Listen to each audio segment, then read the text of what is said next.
Think about is this on? Yeah, it's on. Okay. Welcome to our midweek Bible study. Good to see everyone here tonight.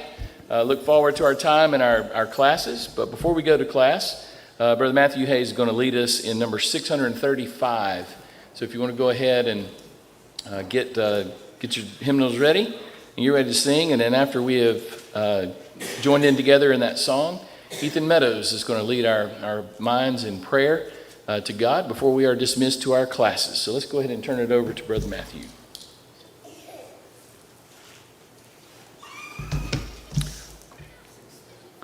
$635.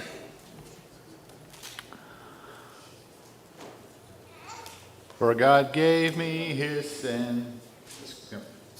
God forgave me my sin. In Jesus' name, I've been born again. In Jesus' name, I come. Jesus' name, I come to you to share his love as he told me to. He said, freely, freely, you have received, freely, freely give. Go in my name, because you believe, others will know that I live. All power is given in Jesus' name, in earth and heaven, in Jesus' name, and in Jesus' name I come to you to share his love as he told me to. He said, freely, freely, you have received, freely, freely give. Go in my name, because you believe, others will know that I live.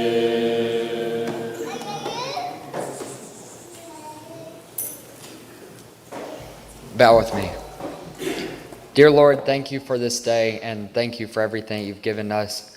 Thank you for the opportunity to gather here and all worship you in the middle of our week to get some encouragement and hopefully learn something tonight that we can apply to the rest of the week. Please guide our hearts tonight and just open our hearts to anything that you're trying to speak to us, and help us to shine your light the rest of this week. Please be with all those who are sick and hurting right now, and give us safe travels on the way home. In Christ's name I pray. Amen.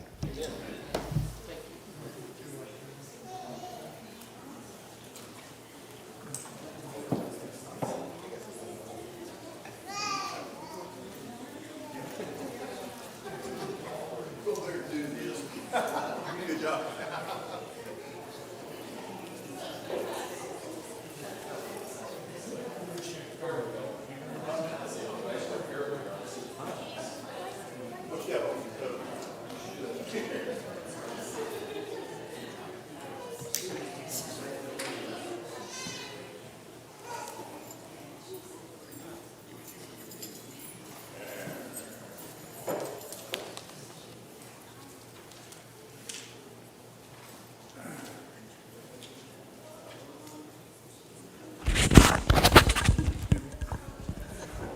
I did do something out of the ordinary. I did make a handout. Part of my New Year's resolution. I'll try to have a handout for you all. John has got those, and they're passing those out.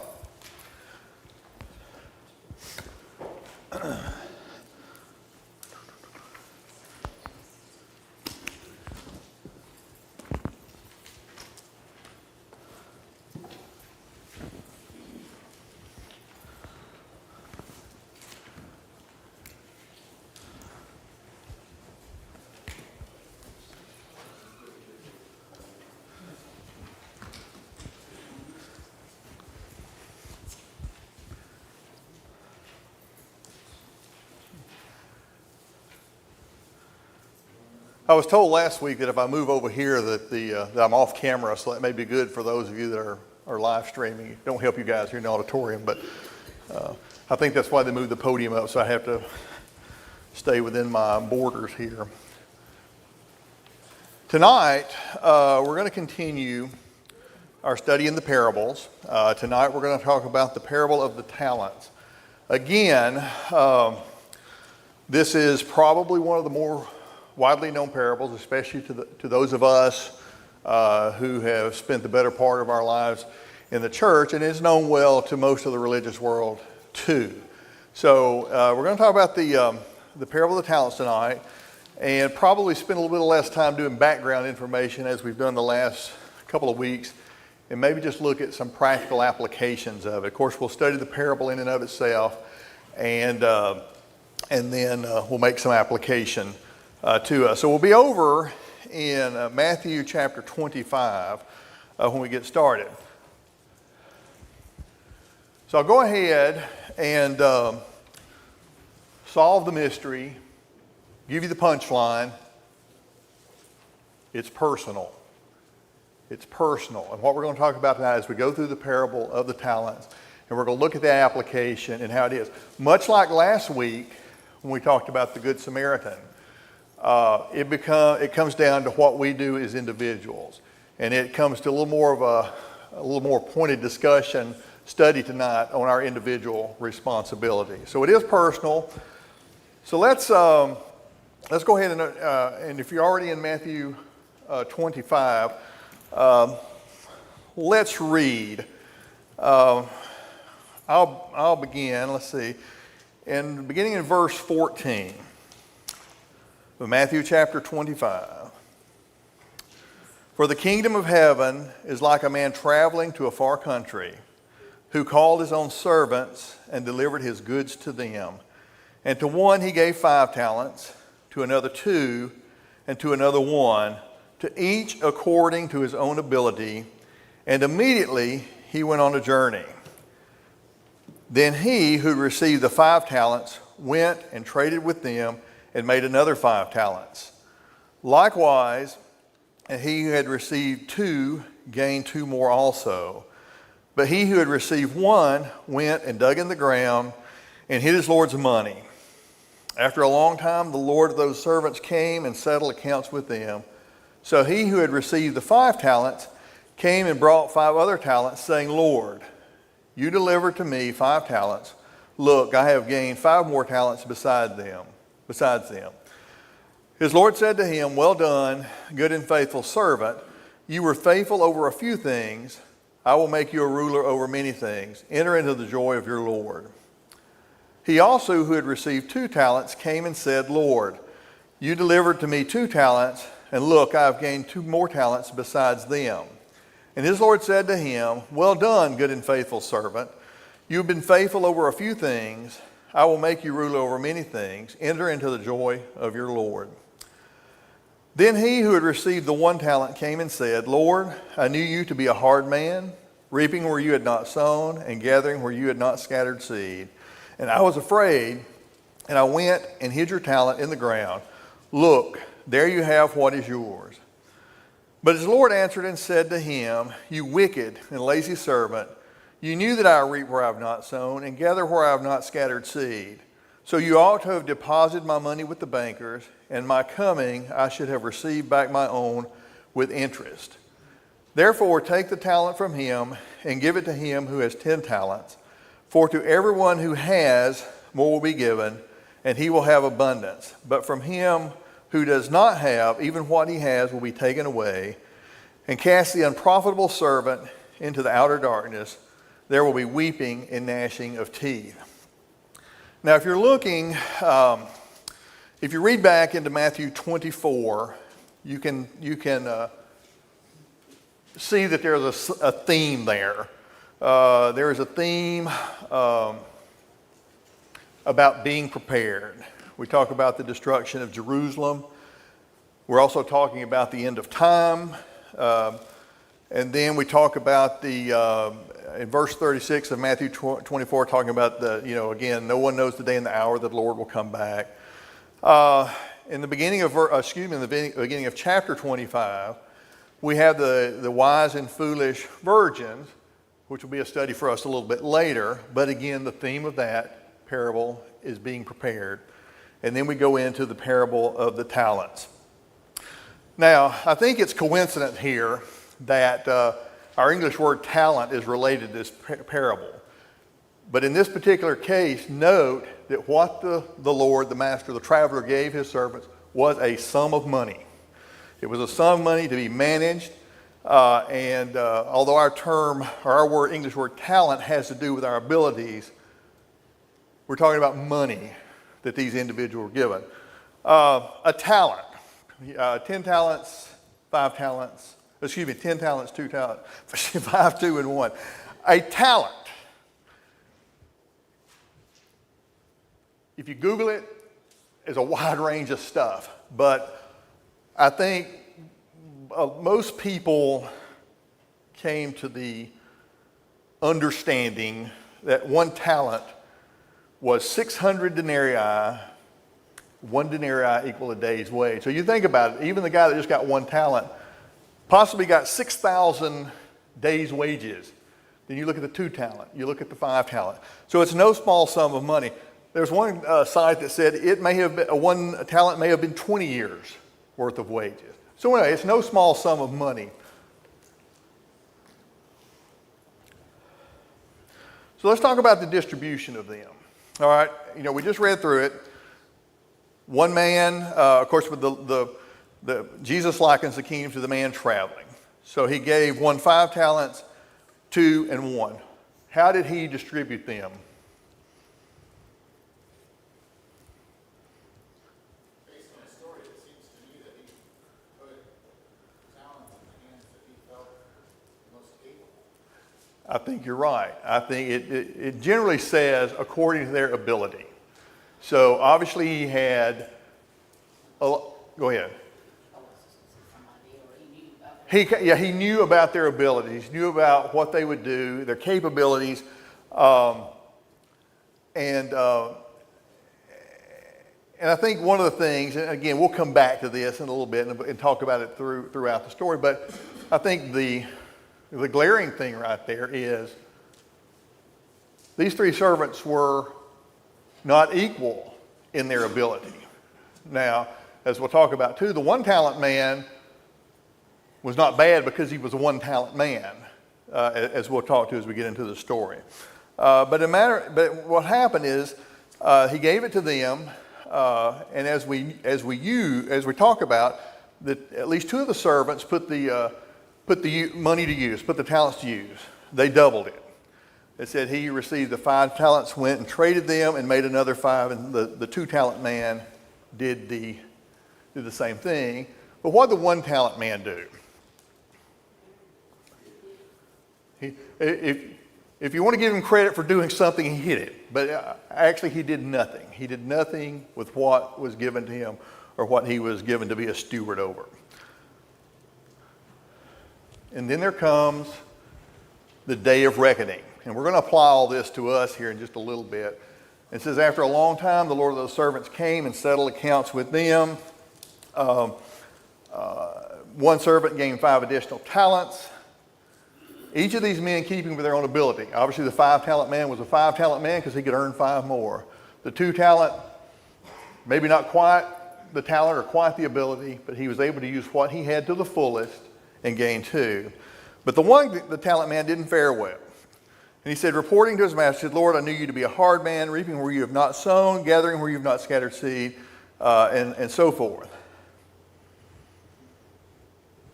No one, we'll talk about this in a minute too. The 1 talent man did what? I know you're a hard man. Made excuses. We talked a little bit about that last time. And we'll talk about that some more tonight. But he made excuses. And that satisfied the master, right? No, he said, you wicked and lazy servant. And notice at the end, he said, cast him into outer darkness where there's weeping and gnashing of teeth. So that is the story, and that's the brief definition, the brief understanding of it. So who is the traveler? I'll give you a hint. It's on your handout. It's Jesus. That's right. It's on the handout. That's why I don't like to give out handout, because it gives you the answers ahead of time. is Jesus. And of course, the analogy here is Jesus, during his time on earth, he entrusted his servants with things to do. We'll talk about what are his goods. He said he entrusted his goods. Well, it's the good news. All right. It's also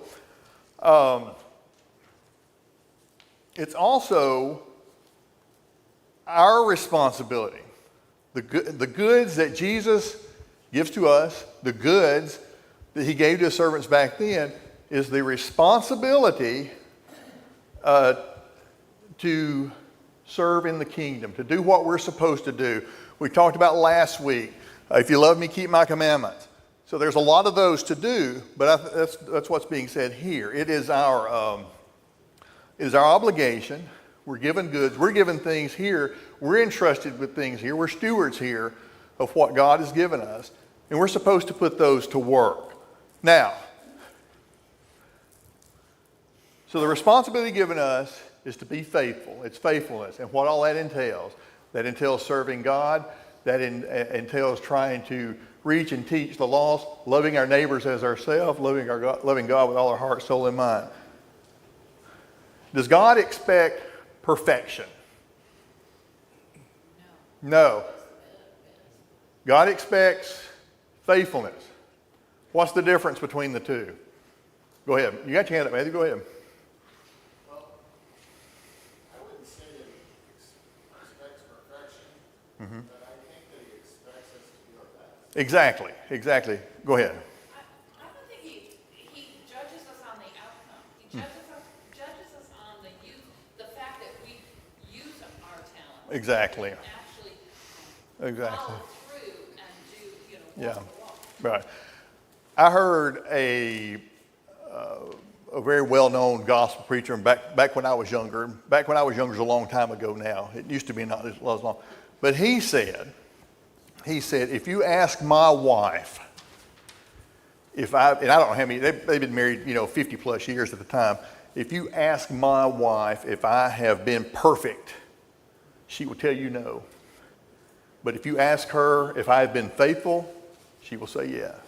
So there's a difference between perfection and faithfulness. God does not expect perfection. Like you said, as we'll talk about more tonight, to do with what we've been given to the fullest.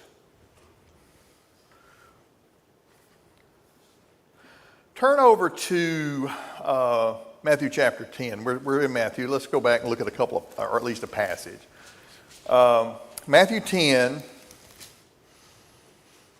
beginning in verse 40. Well, go ahead and, since you've already got the answers, I'll show that. But obviously, we're the servants. In that story, when he talks about giving a sum of money to these three individuals, that's illustrating us. That's who we are now. We have been entrusted only you know what talents you've been given as far as what your abilities are. But one with less ability can be as faithful as one with a lot of ability, provided he uses his ability and uses it to the fullest. Matthew 10, beginning in verse 40, says, "He who receives you receives me, and he who receives me receives him who sent me. He who receives a prophet in the name of a prophet shall receive a prophet's reward. And he who shall receive a righteous man, or he who receives a righteous man in the name of a righteous man, shall receive a righteous man's reward." And notice this, "And whoever gives one of these little ones only a cup of cold water in the name of a disciple, assuredly, I say to you, he shall by no means lose his reward." The importance there of doing little things. Now, I would venture to say that most of us in the room can do more than give a cup of cold water. But what Jesus is not doing here, he's not minimizing someone that's doing what they can. And to us, it may not look like a whole lot. But Jesus here is stating the importance of that. Now in judgment, the one talent man accused the Lord of being what? Hard. Turn over to 1 John.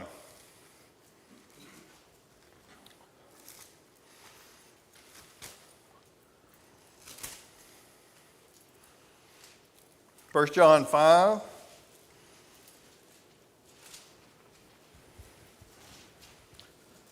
Beginning of verse 1. Whoever believes that Jesus is the Christ is born of God, and everyone who loves him who begot also who loves him who he begot loves him who is begotten of him. By this we know that we love the children of God when we love God and keep his commandments. Notice this. For this is the love of God, that we keep his commandments, and what? They're not burdensome. They're not burdensome. Now, I will be the first to admit there are times during my week where they really seem burdensome, but they're really, really not. It's not the commandments itself, it's Butch's attitude. So that's what we have to be aware of and understand that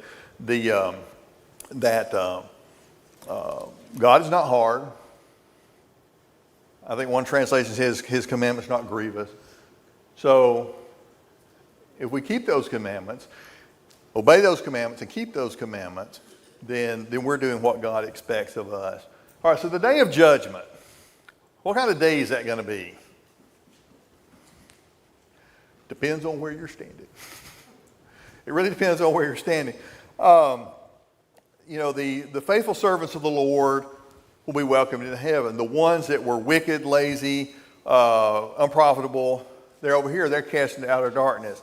And we won't look at this right now, but if Revelation 21 talks about the lake of fire and brimstone, which is the second death, and that's the people that are unprofitable. That's the people that never served God, the ones that serve but not, or claim to be serving God but were not, and they were the ones that were not keeping the command. So they're over here. So it's going to be a great day.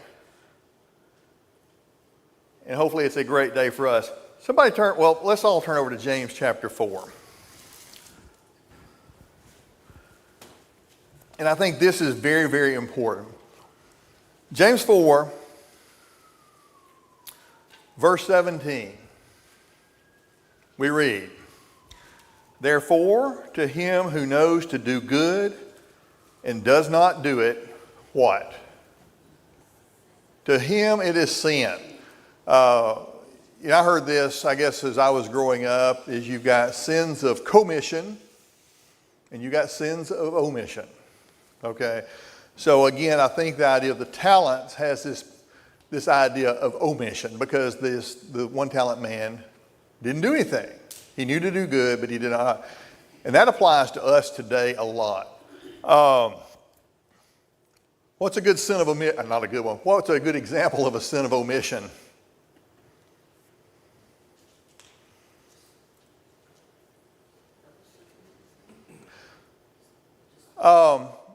You hate to say, all right, the Wednesday night crowd is the backbone of the congregation. Okay? So I'll just use it. What about coming to church on Sunday night? Is that a good thing? Anybody argue that coming to church on Sunday night is not a good thing? To him to know that knows to do good and does not do it, to him it is sin. What about our giving and things like that? There are things, and there are other things, and we talked about this last week in the Good Samaritan too. There's also the mindset. Anybody not busy so far this week? We're also that. You look like you were on the wrong end of something, the wrong end of a deal. but most of us have. Travis, even retired people are busy. I know. When my dad retired, he said, "I didn't know how I had time to work." Anyway, so we're busy. But we also, that kind of falls into I'm busy. I know this needs done, but there's got to be somebody out there less busy than me that can do this. So we need to be aware of that we can lose our soul not only for doing bad stuff, we can lose our soul for not doing good stuff. All right, so Don't you think you need to kind of explain that a little more? There are things that we don't do, and if you're going to equate it with losing your soul, if I am convicted by the Spirit to do something and I ignore it, I'm in blatant sin. But if I truly am busy and I'm truly, it doesn't dawn on me that, I'm not convicted of do Yeah. that. It's just general in passing, I recognize, well, that somebody needs to do that. Yeah. I'm not sure that equates to losing myself. Okay. Well, what I will say is this. I think to knowing to do good and not do, I will agree with you that there are times, and we talked about this a little bit last week, that there are times when there's stuff that I know needs to be done, but I'm not in a position to do it. So that's not what I'm saying. I'm just saying, Sunday afternoon, NFL game's running over, my favorite team's playing, it's going in overtime. I mean, I'll stay here and see how it turns out, that kind of stuff. So I think it's a willful thing more than anything. But I think we need to be careful of that. Did you have your hand up, Matthew, or were you just rubbing your eye? Oh, no. All right, let's talk about the parable itself. Just a few observations. Our success is contingent upon our work ethic, and level of faith. Okay? The level of faith we have in our Lord and the realization that we're supposed to do stuff should motivate us. And I think that's one of the things that we need to be aware of. What did the master tell the 5-talent man to do? Did he say, go double this? He entrusted it to him. The guy took it on his own initiative to go do that. And I think that's the point we need to realize is there's certain things that are expected of us. We must be a doer. We won't take the time to look at it. Well, I'll read it to you since I'm still in James. But James 1, beginning in verse 22, it says, be doers of the word and not hearers only, deceiving yourselves. And we've talked about that for several weeks. We talked about that and we talked about the wise and the foolish man building their houses. Speaking of the wise and the foolish man who built his house on the sand was someone who did what? He heard but did not do. He heard but did not do. So he was the foolish man.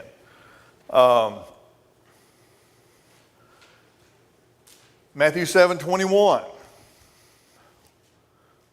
We're told to do the will of our Father. Not everyone that says to me, Lord, Lord, shall enter the kingdom of heaven, but he who does the will of my Father.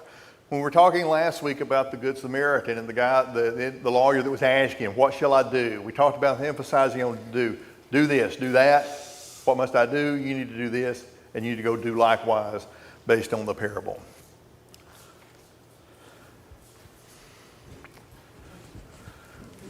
We just can't sit back and relax, okay? Once we're in the kingdom, and many of us have been in the kingdom for a long, long time, some not as much. But we can't sit back and relax. It's time to go to work. One gentleman that I was reading said, this is not some club or resort. When you come into the kingdom, and there's a lot to have confidence in when you're in the kingdom, but the realization is we're here to work. Let's turn over to 1 Corinthians chapter 3. I take that, just hold that. I'll turn over there real quickly, and I want you to turn back to Luke 17. 1 Corinthians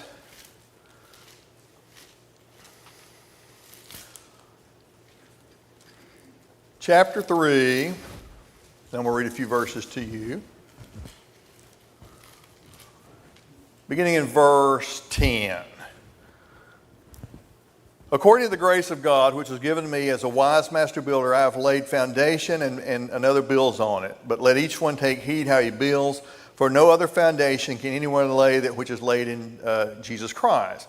Now, if anyone builds on this foundation with gold, silver, precious stones, wood, hay, straw, each one's work will become clear.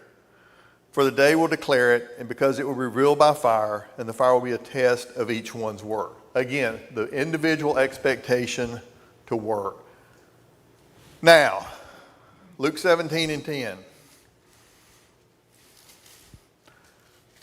This is a very, very important passage to us. because, again, we talk about how busy we are, and we may be. I know parents of kids that are, 10, 11, and 12 that claim they were busier than I was when my kids were 10, 11, and 12, and you might be. But anyway, we talk about being busy. But Luke 17:10, we read, I won't read the whole thing, but in verse 10 it says, "So likewise you, when you have done all those things which you are commanded, say, we are unprofitable servants. We have done what was our duty to do." Do you know anybody that wants to know the minimum that they have to do to get by? First of all, I'll say this. If you're asking that question, you're already in trouble, okay? So you're already in trouble. What is the minimum you have to do? We talked about it a minute ago. Do I have to come Sunday night or do I have to come Wednesday night? How much do I have to give? Do I need to reach out to those who are shut in? Do I have to do that? Or how many do I have to do? So anyway, I think it's an attitude again. We talked last week about our attitude. It's about attitude again this week. We need to go above and beyond. And it should be a joy to go above and beyond. It should You mean it shouldn't be drudgery? be a desire. That's right. You should be thrilled to death to be able to do that. You think about serving others and especially serving people in need and that kind of stuff. You could be on the other end of that. And so just think about it from that regard. But the joy of serving, we talked it was in our small group Sunday. We talked about the joy that Jesus experienced when he went to the cross. Well, that just kind of flies in the face of human convention or human wisdom. But we talked about the fact that joy that Christ had in enduring the cross was because he was doing something for us. All right, so servants are expected to work. We all have ability. 1 Corinthians chapter 12. I want to read through this one. It's a lengthy reading, but I think it's worth it. 1 Corinthians chapter 12, and we'll begin in verse 12.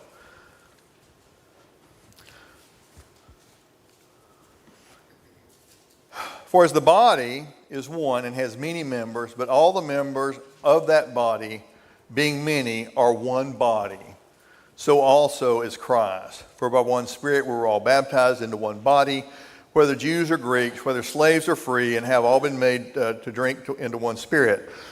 For the fact the body is not one member but many, if the foot should say, because I am not a hand, I am not of the body, is therefore not of the body.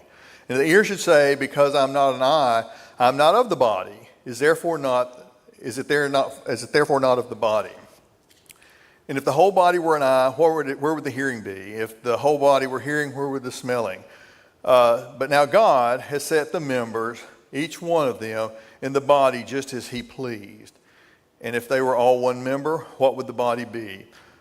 I'm not going to read the rest of the passage, but I think the point we take away from here is that everybody here, everybody that's a part of the family here at Timberlane, anybody that's a faithful member at any of our sister congregations, we're part of this body.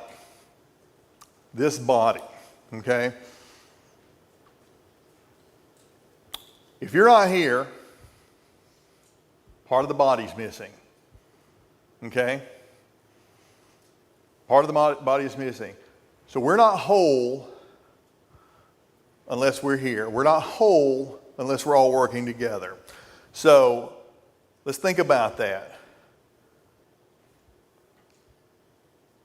Do not think that you cannot do anything. There's a lot of negatives in that, but that means you can do something.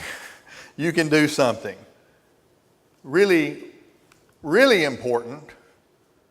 You can read this over and over again, but there was no zero talent man. Okay? No zero. Sometimes our ability is natural. I think that, first of all, there are some things, I think we need to be aware. There are some things that there are only things in the body, in service roles, there are certain things that only men can do. There are certain things that women can do. There are certain things that only married men can do. So I think we need to realize that. But we all have different abilities and responsibilities. But whether you're single, married, hoping to be, there's something you can do. So sometimes we have natural ability. I know people that have natural ability to get up and speak, to lead singing, lead in a public way, teach a class, something like that. But sometimes our ability is learned or developed. 1 Corinthians 9, 24 through 26 talk about an athlete having to work to excel. 2 Peter 3:18 calls for us to grow in grace and knowledge of our Lord. And in 1 Peter 2, 1 through 2, we're supposed to desire the sincere milk of the word so we can grow. So don't think you don't have ability. You do. You got ability. You should take, and I think it's on the next slide, so maybe get a little bit ahead of myself. But I think we ought to take the abilities that we have and also try to develop more. Maybe try to improve those. Maybe try to develop more. Again, you're not supposed to just stop where you are. Abilities are God-given. Oh, let me go back to one point. When we did the parable of the sower, that was the first parable we did. You think about the efforts of the sower. And some of the ground produced 30, 100-fold, 30-fold, 60-fold. So we're going to have different results, okay? We're going to have different results. But we're again supposed to use our abilities to the maximum.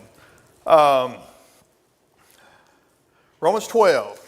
We're going to look at several passages on this slide, but Romans 12, and you can turn there if you like. They're in your notes, but I'll read them to you or at least summarize them or paraphrase them as we go through this slide. But Romans 12, 3 through 8,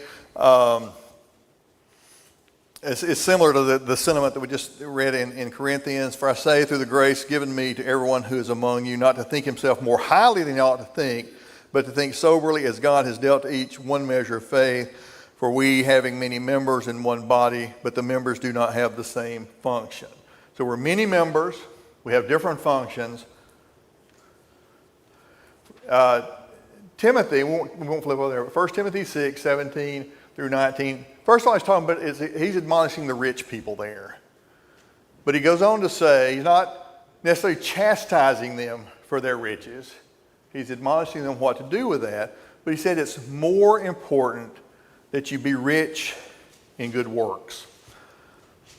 Pop quiz. Memory verse for our small groups. 1 Corinthians 15 and 10 is, But by the grace of God, I am what I am. So again, our ability is God-given.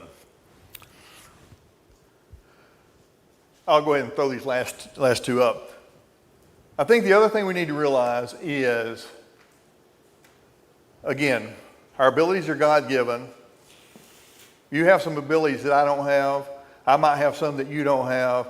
And what you have, maybe, I hadn't even thought about that as an ability or something like that. I think the other thing is instead of being frustrated, maybe by what we're incapable of doing, focus on what we can do and be content with that. And Joanne, this is what you were saying too a moment ago, we need to do our best. We got to do our best with what we got. Again, we talked about the fact a moment ago, the unprofitable servant, we just did what we had to do. So we want to do our best. We want to excel. Any questions or comments? I know we're kind of scooting through this, but I got several things I want to cover. True or false? All servants are the same. Well, I gave you the answer. It's false. It's false. It's false. We just kind of alluded to this. We do not have identical abilities. Agreed? So that makes somebody better than somebody else, right? No. We're all of the body. Remember, we're all of the body. Each part of the body has an important function. What about our opportunities? I'm going to run across people that you do not. And you're going to run across people or a situation that I do not. So we're probably in the course of our Christian walk, it's not going to be unreasonable to think that we're not going to have identical opportunities. We're going to see different things, do different things. So the call to us to respond, the call to us to do something may come about as just a different situation, different opportunity. All right, so we don't have identical abilities. We don't have identical opportunities, but we have the same responsibility. Same responsibility.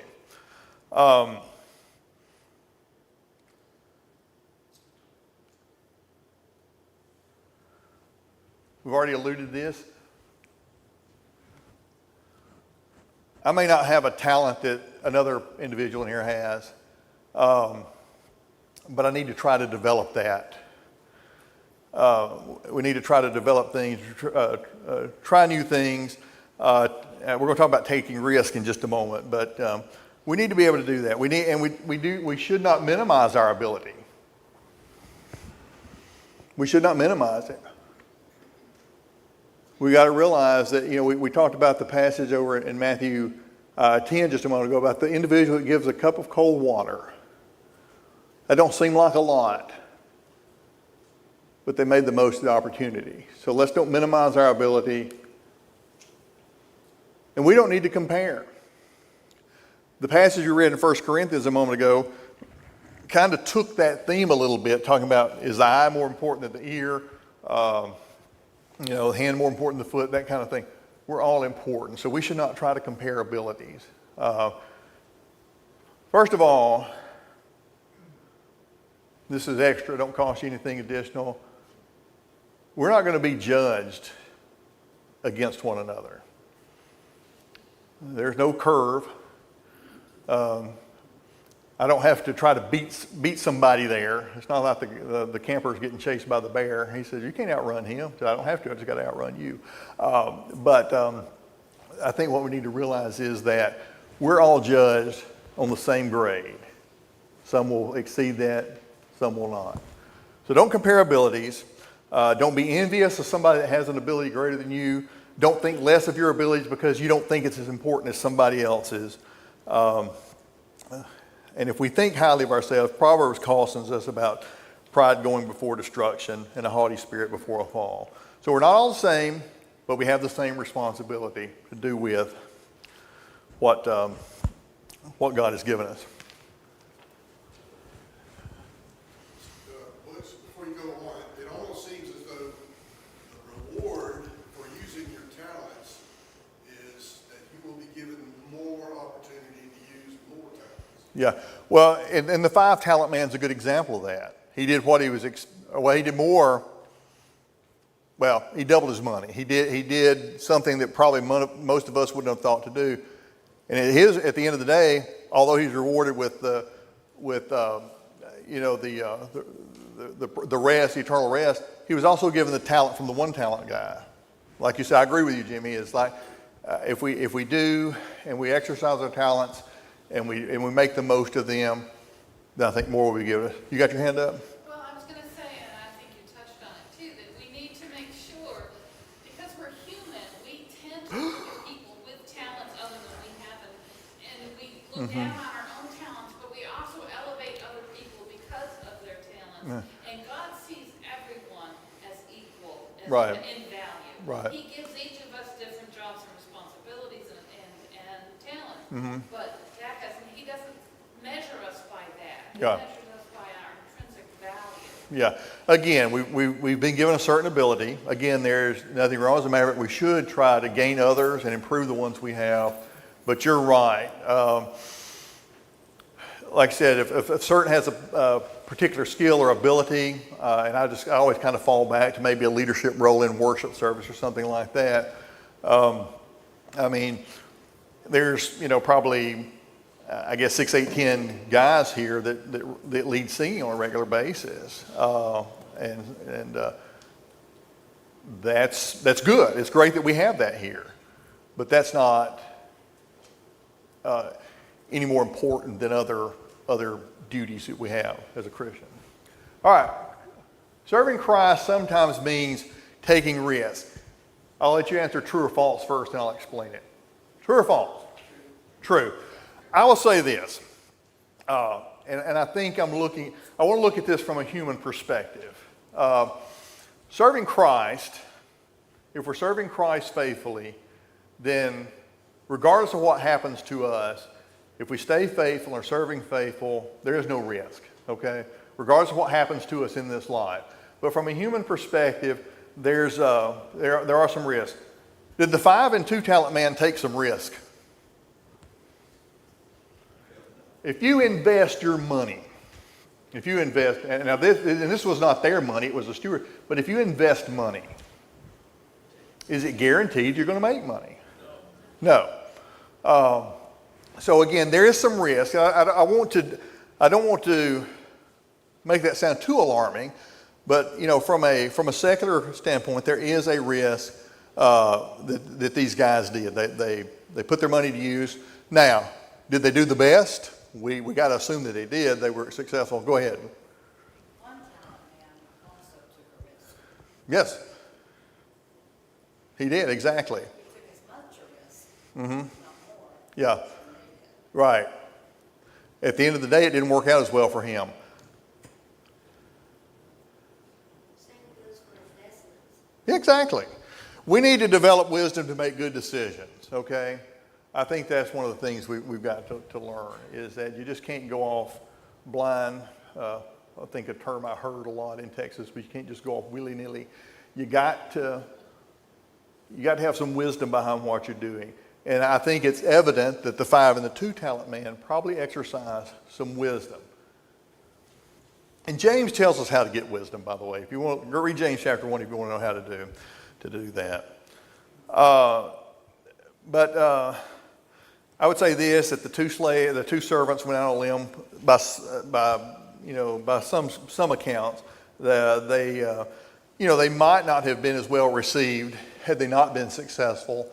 But again, I think the point of the story was the fact that they did something with what they'd been entrusted with. I think the other thing we need to do is we as Christians today maybe need to take some risks. There'll be some things that we're afraid to do because we're afraid to fail. Have you been on a door knock? I don't think they do it much anymore, but a door knocking campaign. That first door you show up to and draw that hand back, how do you feel? Totally rejected. Well, you hadn't knocked on the door yet. You hadn't even knocked on the door yet. Nervous. What if they... That's right. Yeah. And they don't come to the door. They don't come to the door and you think, okay. You just leave the track on the door and go. I'll tell you a funny story. Don't have anything to do with it. But Jill and I, back when we were young married, and we're still young and married, but young married with kids, we used to go on some campaigns. And we went to places sometimes in Georgia and the Carolinas to help some struggling congregations. And we were walking around the neighborhood and knocking on doors, talking to people, and most people were pretty cordial. But we came to this house that was boarded up. This gentleman was evidently a Vietnam veteran. Appreciate his service, grateful to him for that. But man, he had stickers all over his house, signs all in his yard. We just walked right past it. So anyway, there's some risk. There's some risk in doing so. But we got to get out of our comfort zone. How many of you that teach remember the first time you taught a class? How'd you feel? Were you nervous? Terrifying. Yeah, sure. How do you feel now? A little bit more comfortable, right? A little more comfortable, yeah. So anyway, but yeah. So the first time you get up to teach, it's a risk. What am I going to do? Same thing. I'll go back to leading in a public way. Guys, get up and leading a song. Man, the first time you do it, especially if you wait till you're grown, is really scary. But we got to get out of our seat, and we got to do something. And let's look at some of the risks. Turn back to Matthew 4. We were over there a minute ago, but I just want to skim through some stuff real quickly, talking about taking a little bit of a risk. Matthew 4.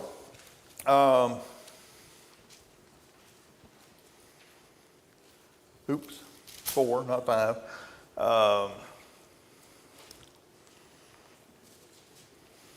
Beginning in verse 18, Matthew chapter 4. And Jesus, walking by the Sea of Galilee, saw two brothers, Simon called Peter and Andrew his brother, casting a net into the sea, for they were fishermen. And he said to them, "Follow me, and I will make you fishers of men." And after thinking about it and talking it over with their spouses and their friends, they did that, right? Nope. They immediately left their nets and followed him. Going over there, he saw two other brothers, James, the son of Zebedee, and John, his brother, in the boat with Zebedee, their father, meeting the nets, and he called them, and immediately they left their boat and followed him. And the same with Matthew when he was in the tax booth. Come follow me. Any risk on these guys? Peter and Andrew, what was their livelihood? Fish.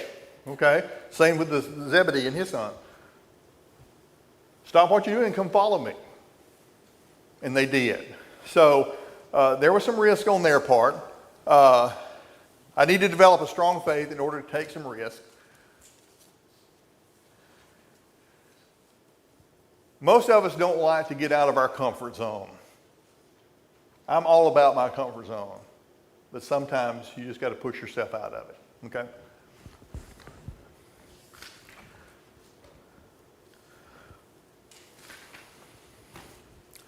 All right, here's where it starts getting personal.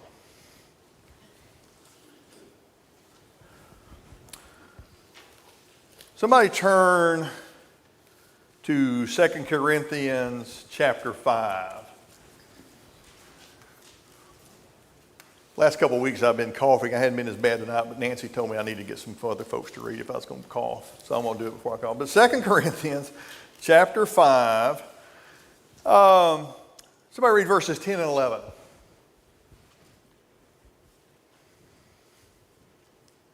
For we must all appear before the judgment seat of Christ, so that each one may receive what is due for what he has done in the body, whether good or evil. Okay. And go ahead. Well, you don't have that. That was the point I wanted to get across. Who's going to appear before the judgment seat of Christ? All are. We're not going to appear there as a group. We're not going to say, "Okay, Lord, the Timberlane Church of Christ is here in front of you now, and here's our church's deeds." And no doubt this church does some wonderful deeds. But we're going to have to do this on an individual basis. I think we talked last week when we were looking at the Good Samaritan. We were talking about doing benevolence and doing good to people we see in need. It's not about the church having a committee that does this. It's not about the benevolence team. It's about us as individuals who are supposed to be taking on certain things. So anyway, our service as an individual, or lack thereof as an individual, will determine where we spend eternity. The men, the servants in this story, they were given a sum of money. Was it theirs? No. They were stewards, not owners. What's the difference?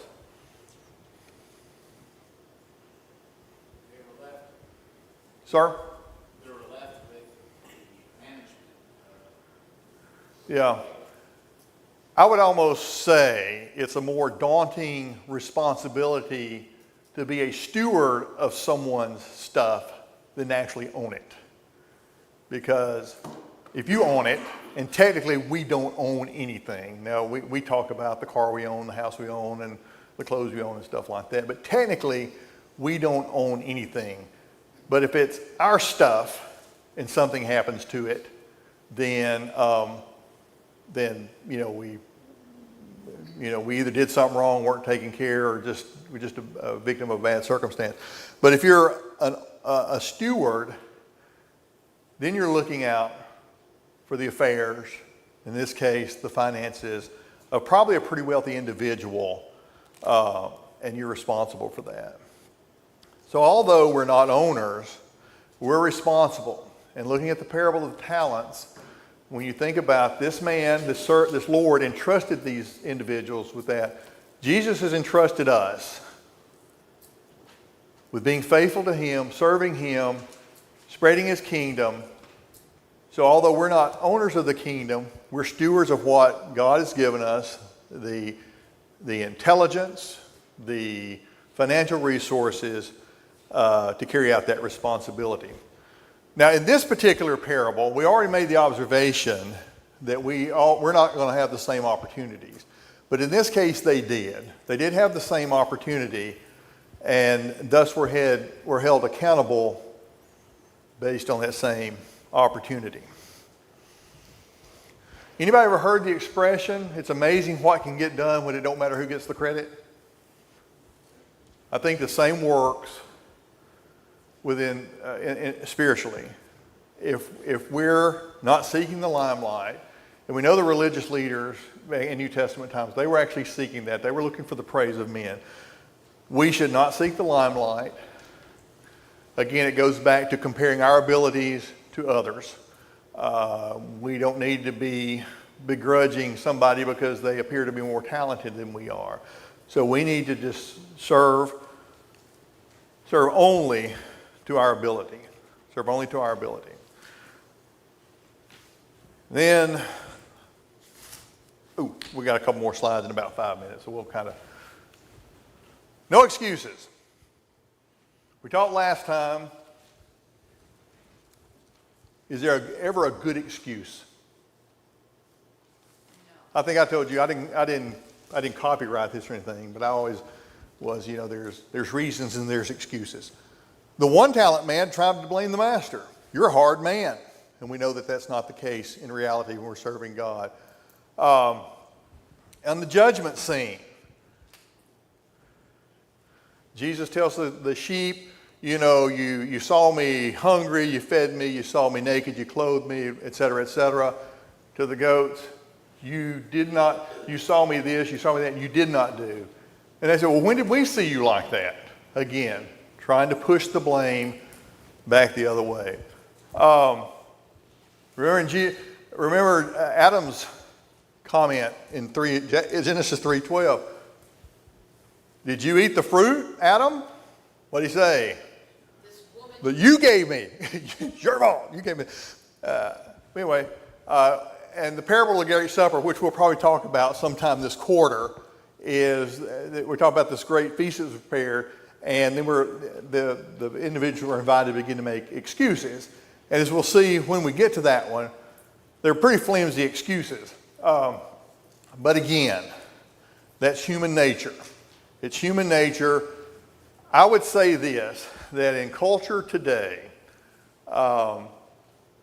there is just a general air of, I'm the victim and it's somebody else's fault. Something happens, it's somebody else's fault. The age of taking responsibility, owning up, is gradually going away, right? It's going away. So let's ask ourselves, as we close out, am I being a good steward? What has God given me to do? And what's He given me to do it with? Am I doing just enough to get by? Technically, again, like we said a moment ago, if you're asking that question, you're already in trouble. Okay, so think about that.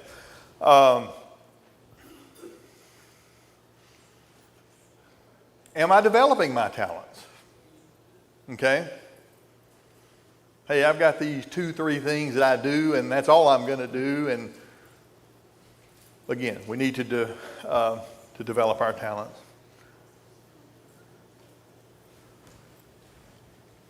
Am I using my talents to support others? Okay. Again, I think a lot of this goes back to, am I using my talents so people will notice me, or am I using my talent to help others. And the last question, and it's right on time, how can I know what my talents are? When did you first decide you could teach a class? Yeah? I think that's a good point. I think a lot of it comes out, I've got this, I now understand this responsibility that I have, okay? So a lot of times you don't know what you can do until you do it. Now, question, as far as abilities, anybody in this room that does not know how to use a telephone? You don't even have to go to the wall anymore. You got it right there with you. You can call and encourage people. You can check on those that are missing. You can check on those that are sick. You can call to encourage people. So what I'm saying is there's something you can be doing. I think it's kind of being a lost art, but most of us can address and mail cards. So anyway, I appreciate, I had several questions to talk about, but it's 1 minute after, so we won't talk about those. But I had several good questions that were going to stump you, but I'll let you off this evening. But I appreciate your good attention. I was going to tell you, hang on a minute, let me get there to it. Oh, conclusion. You have ability. We're expected to do something. Do what you can to the best of your ability. Don't waste opportunity. Try something new. Excuses will not be accepted, and it's personal. Now let me scan through these real quickly. You don't have to guess them, but they're on your handout. I don't think I had this last slide. That's what we're going to talk about next week. The unforgiving servant. All right. So anyway, thank you all for your good attention. Thank you for your comments. Thank you for participation.